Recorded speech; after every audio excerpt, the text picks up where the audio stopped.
नमस्कार दोस्तों, आज की कहानी है जैसा कर्म वैसा फल।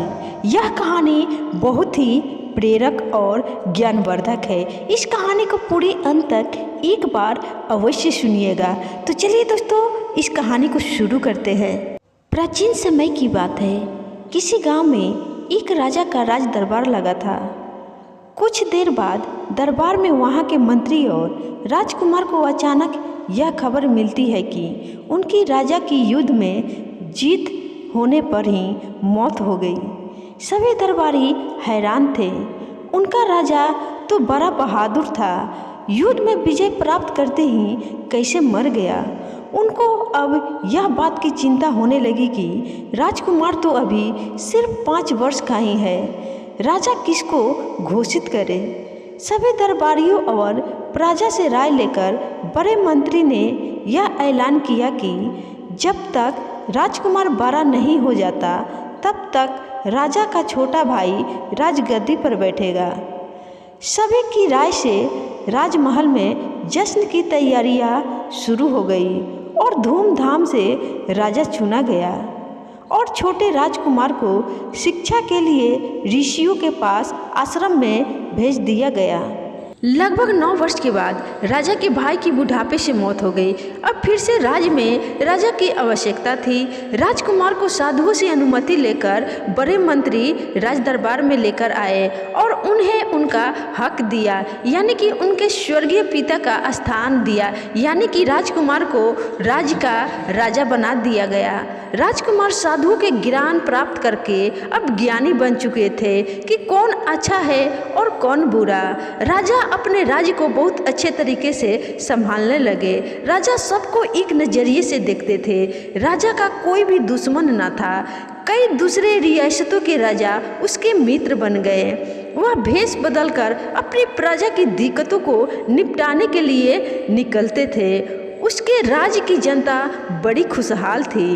राजमहल में नाच गाने की जश्न होते थे।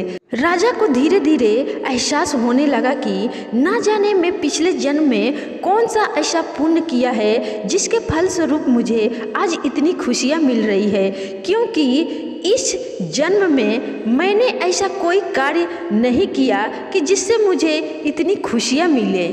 मैं तो साधुओं के आश्रम में जैसा खाना मिला वैसा खाया, उनकी आज्ञा मानकर जरी ले आता। मैंने तो ऐसा कोई काम नहीं किया जिससे मुझे इतना आराम मिले। इसके बारे में राजा हमेशा सोचता रहता था और अपने कि कहीं ये मेरे पूर्व जन्म का पुण्य तो नहीं। इसी कारण को जानने के लिए राजा ने ज्योतिष को बुलवाया। ज्योतिषी ने 5 दिन मांगे। 5वें दिन ज्योतिषी ने राय दी कि हे राजन, तुम्हें यहाँ से दूर अजनबी इलाके में जाना होगा। वहाँ तुम्हें तुम्हारे सभी प्रश्नों के उत्तर मिल जाएंगे। अब राजा घोड़ा पर बैठ गया और अपने राज्य से अजनबी रास्ते की ओर निकल पड़ा। एक दिन उसने सुंदर बाग देखा जो कि फलों से भरा था। राजा को बड़ी भूख लगी थी। अंदर से एक आदमी आया और कहा, रुक जाओ, हे राजन, अंदर आपको बुलाया है। और राजा हैरान था कि इसे कैसे पता कि मैं राजा हूँ और अंदर से किसने बुलाया है। उस आदमी के कहने पर राजा अंदर चला गया। वहाँ उसको 2 औरतों ने स्वागत किया। सबसे पहले उसका घोड़ा पकड़ा, पास में बांध दिया और राजा के आगे आगे चलकर बहुत अच्छे मकान के अंदर ले गई। राजा यह सब देखकर हैरान था कि इतना हरा भरा बाग जो कि स्वर्ग जैसा था, इतनी खूबसूरती से झोपड़ी जैसा मकान पहले से उसने कभी नहीं देखा था। राजा को नहाने को पहले गर्म पानी दिया गया।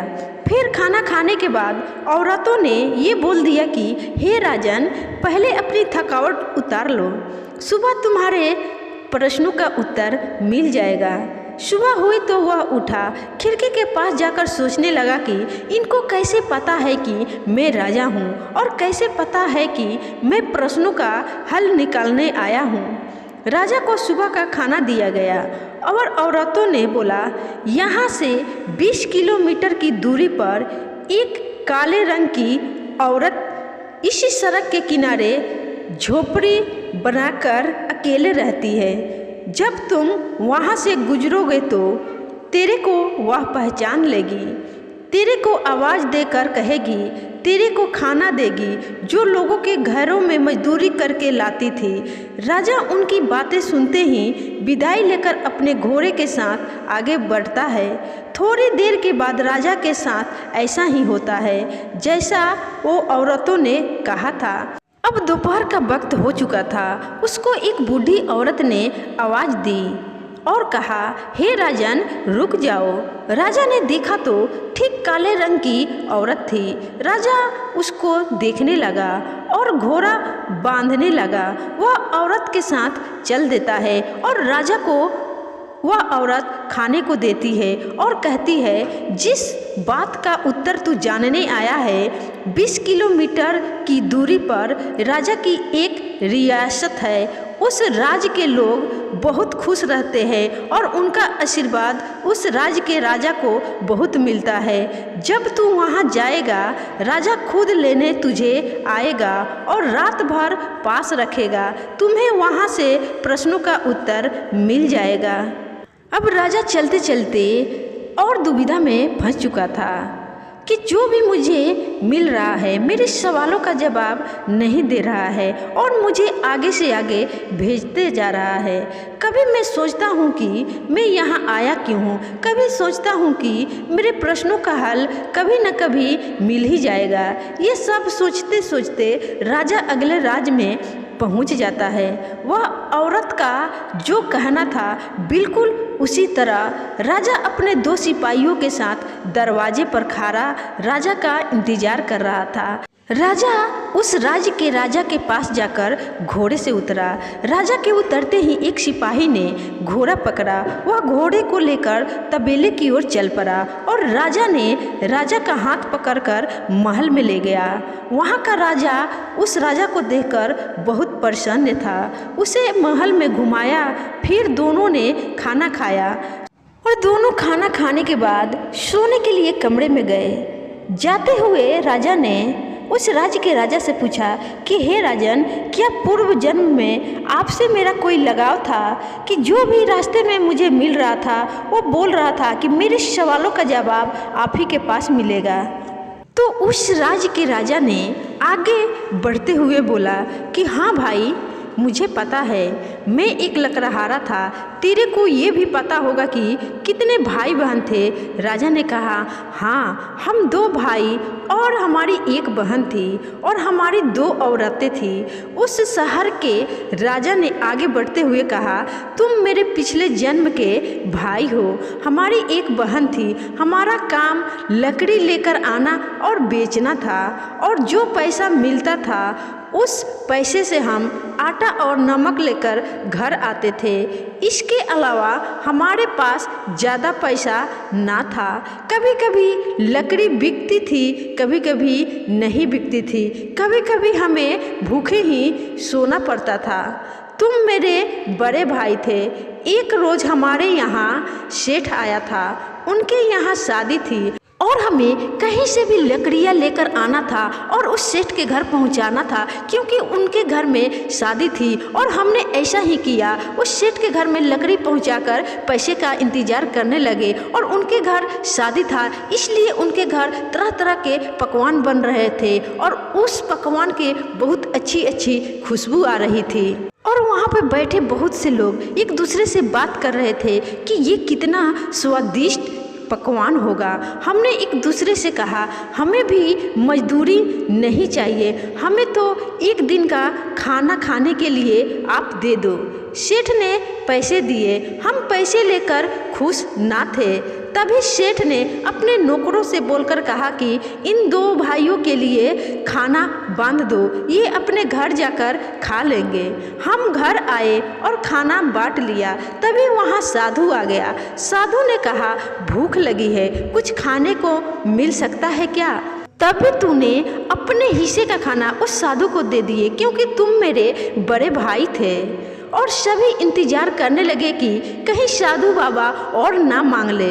साधु खाता गया, हम सब अपना अपना हिस्सा देते गए। हमारी जो बहन थी उसने सोचा कि साधु तो सभी का खाना खा गया, मैं अपने खाने का थोड़ा सा स्वाद तो चख लूँ। हमारी बहन ने थोड़ा सा मुंह में डाल लिया। अब साधु ने कहा, हम और नहीं खाएंगे, हमारी भूख मिट चुकी है। खाना खाने के बाद साधु बहुत प्रसन्न था। उसने जाते समय आशीर्वाद दिया कि मैंने आपका खाना खाया है, एक दिन तुम भी अवश्य बढ़ोगे। और उस साधु के आशीर्वाद से हम राजा बन गए। हमारी जो औरतें थी वो बालों की मालकिन है, जिसके पास तू पहले गया था। और जो बूढ़ी औरत थी जो मजदूरी करके खाती है वो हमारी बहन है। ये कर्म का फल है। इसलिए दोस्तों, जैसा कर्म करोगे वैसा फल पाओगे। अगर आप अच्छा कर्म करोगे तो अच्छा फल पाओगे। अगर आप किसी भूखे को खाना खिलाओगे तो आपको ज़रूर पुण्य मिलेगा। तो आज की कहानी इतना ही तक दोस्तों, फिर मिलूंगी किसी और कहानी के साथ। तब तक के लिए आप सभी को बाय बाय, धन्यवाद।